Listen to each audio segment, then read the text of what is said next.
Pakainin mo si nanay. Ikaw at si tatay, mag-focus kayo sa pagpapagaling. Tatrabaho ako. Huwag ka nang mag-alala. Basta kumikita ng pera, kaya kong gawin lahat. Ang mga iligan na gawain na hindi ko gagawin. Sige, sabihin mo kay tatay, uminom siya ng gamot. May mga bisita ako, ibababa ko na.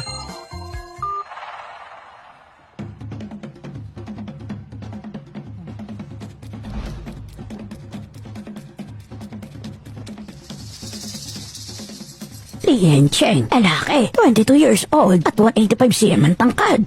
75 kilo. Ha? Ayos ah. Palayaw, hari ng baywang na may lakas? Huwag kayong tumawa. Manood kayo ng mabuti. Kuya, tulungan mo ako. Sige.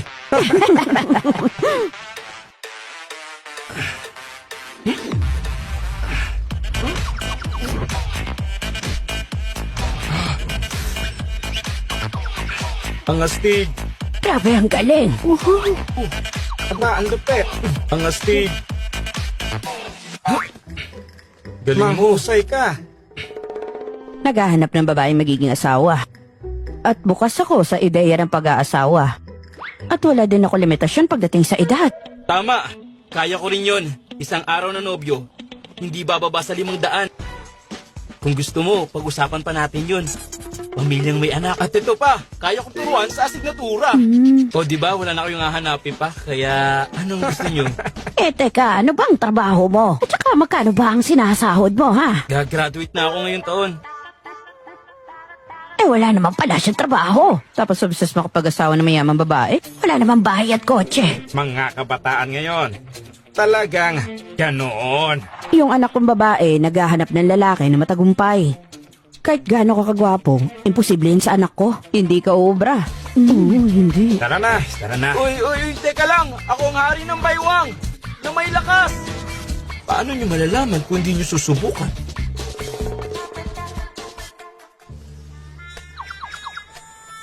Wala man lang ako nakuha. Kahit isang contact number. Sayang araw na to. Binata, naghahanap ka ba ng asawa? Ah, opo madam. Walang limitasyon sa edad. May mga requirements ka ba? Dapat maganda ang estado ng pamilya. Yun lang.